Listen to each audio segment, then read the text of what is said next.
بسم اللہ الرحمن الرحیم الحمد للہ رب العالمین والصلاة والسلام علی سید المرسلین خاتم النبیین محمد وآلہ وصحبہ اجمعین اما بعد۔ معزز شرکاء علمہ البیان، قابل احترام سامعین، موضوع وہی فتح مکہ ہے۔ فتح مکہ پر آج یہ چوتھا سبق ہے۔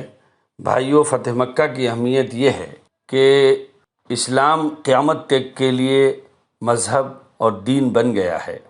اب فتح مکہ کی شکل میں ساری دنیا میں اسلام گویا فتح پا چکا ہے۔ اب اسلام کسی خطے کے لیے اجنبی نہیں رہے گا۔ بھائیو، آج کا سبق ابو سفیان کے گرد گھومتا ہے۔ ابو سفیان کو حضرت ابو سفیان رضی اللہ عنہ تک جا پہنچاتا ہے۔ آج کے سبق میں جلال محمدی کے مقابلے آپ جمال محمدی کا مشاہدہ فرمائیں گے۔ اللہم صلی علی سیدنا مولانا محمد عبدک و رسولک وعلی المؤمنین والمؤمنات والمسلمین والمسلمات۔ حضرت عباس رضی اللہ تعالیٰ عنہ کہتے ہیں کہ ابھی میں سوچ ہی رہا تھا کہ اچانک مجھے ابو سفیان اور بدیل بن ورقہ کی باتیں کرنے کی آواز آئی۔ یہ دونوں مکے سے نکلے تھے اور اب واپس جا رہے تھے۔ ان کے ساتھ حکیم بن حزام بھی تھے۔ اصل میں ابو سفیان اور حکیم بن حزام کے ساتھ چلے تھے کہ انہیں بدیل مل گئے اور وہ بھی ان کے ساتھ ہو گئے۔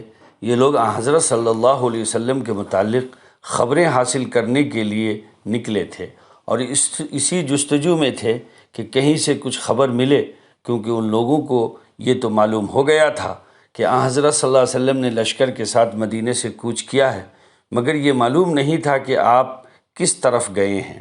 غرض کہ قریش کو ہر وقت یہی اندیشہ اور دھڑکا لگا ہوا تھا کہ کہیں حضرت صلی اللہ علیہ وسلم ان کے خلاف جنگ کے لیے نہ چل کھڑے ہوں۔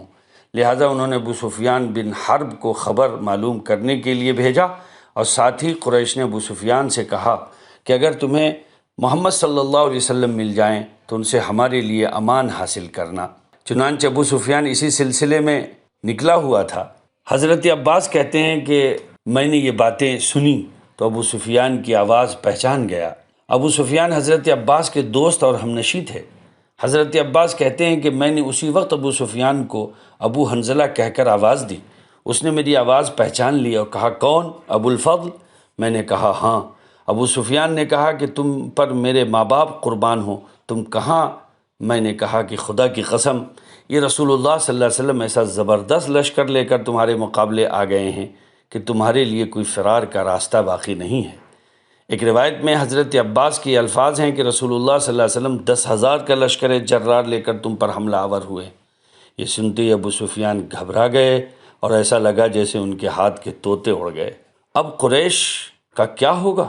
خدا کی قسم، تم پر میرے ماں باپ قربان ہوں، کوئی تدبیر بتاؤ۔ یہی ابو سفیان ہیں جو کل تک بڑے اکڑے ہوئے تھے، بار بار حضرت محمد صلی اللہ علیہ وسلم کے خلاف فوج کشی کی تھی اور پورے علاقوں میں گھوم گھوم کر اسلام اور مسلمانوں کو بے کنی کے پلان اور پروگرام بناتے تھے۔ حضرت عباس کہتے ہیں کہ میں نے کہا، خدا کی قسم، اگر حضرت صلی اللہ علیہ وسلم نے تم پر قابو پا لیا، یعنی تم پکڑے گئے، تو تمہارا سر قلم کر دیں گے۔ اس لیے بہتر یہ ہے کہ عاجزی کے ساتھ اس خچر پر سوار ہو کر چلو، تاکہ میں تمہیں حضرت کی خدمت میں لے جاؤں اور آپ سے تمہاری جاں بخشی کرا دوں۔ چنانچہ ابو سفیان فوراً ہی میرے پیچھے میرے خچر پر سوار ہو گیا اور اس کے دونوں ساتھی وہیں سے واپس ہو گئے۔ اب میں ابو سفیان کو لے کر چلا اور لشکر میں مسلمانوں کی جس آگ کے پاس سے گزرا تو لوگ ایک دوسرے سے میرے بارے میں پوچھتے کہ یہ کون ہیں، کیونکہ وہ رسول اللہ صلی اللہ علیہ وسلم کے خچر کو پہچانتے تھے جس پر میں سوار تھا۔ لوگ بتاتے کہ یہ رسول اللہ صلی اللہ علیہ وسلم کے چچا ہیں اور حضرت صلی اللہ علیہ وسلم کے خچر پر سوار ہیں۔ آخر میں اس آگ کے پاس گزرا جو حضرت عمر فاروق نے جلا رکھی تھی۔ انہوں نے مجھے دیکھتے ہی پوچھا کہ کون ہے؟ ساتھ ہی وہ اٹھ کر میری طرف آئے۔ جب انہوں نے خچر پر پیچھے ابو سفیان کو بیٹھے دیکھا تو کہنے لگے، کون؟ خدا کا دشمن ابو سفیان۔ خدا کا شکر ہے کہ اس نے بغیر کسی معاہدے اور قول و قرار کے تجھے گرفتار کرا دیا۔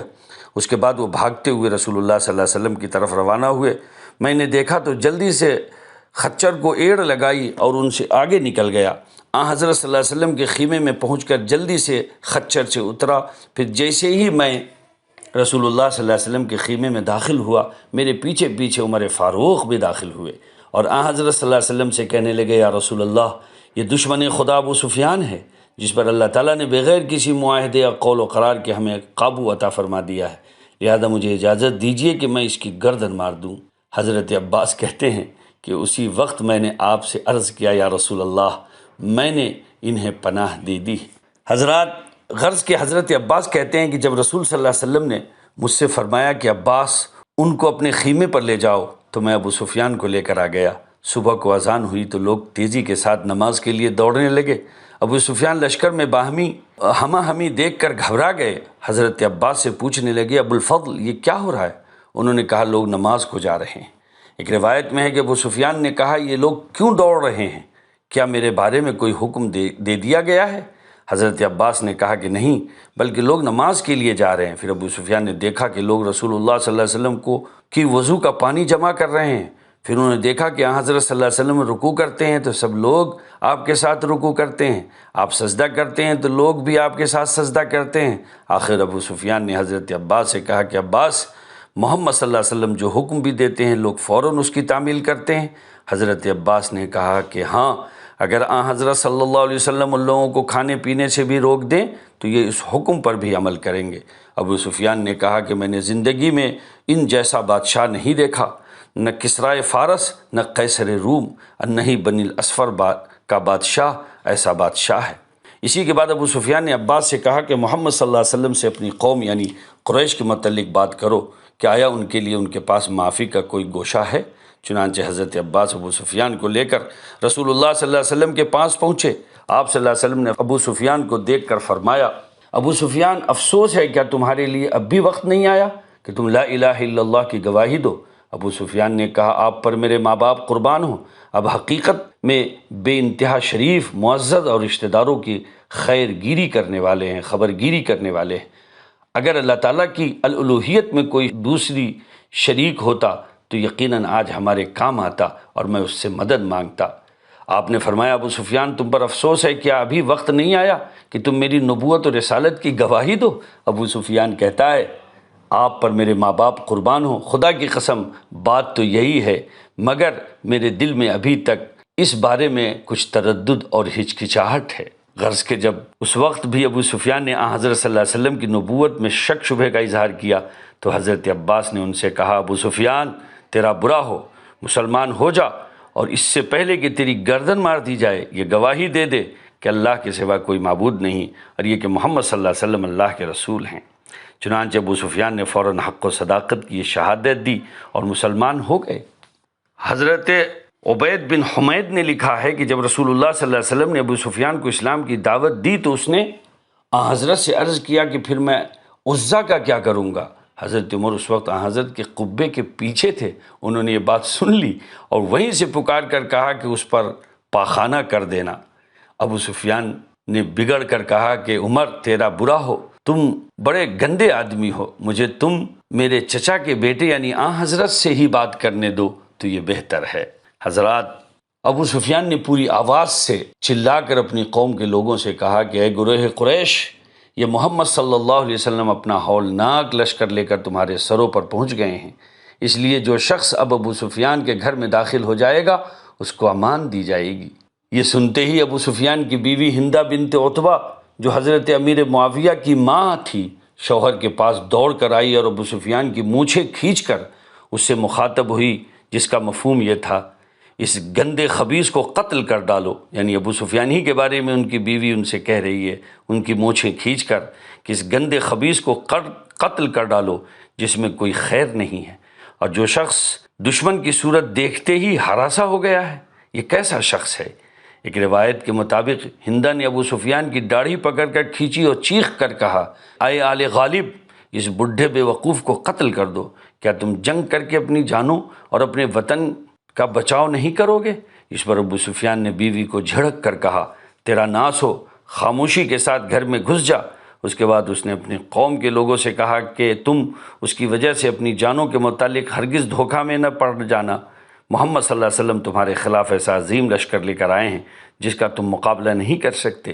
اب جو شخص ابو سفیان کے گھر میں داخل ہو جائے گا اس کو امان ہے، قریش نے یہ سن کر کہنے لگے کہ تجھ پر خدا کی مار ہو، کیا تیرا گھر ہم سب کے لیے کافی ہو جائے گا؟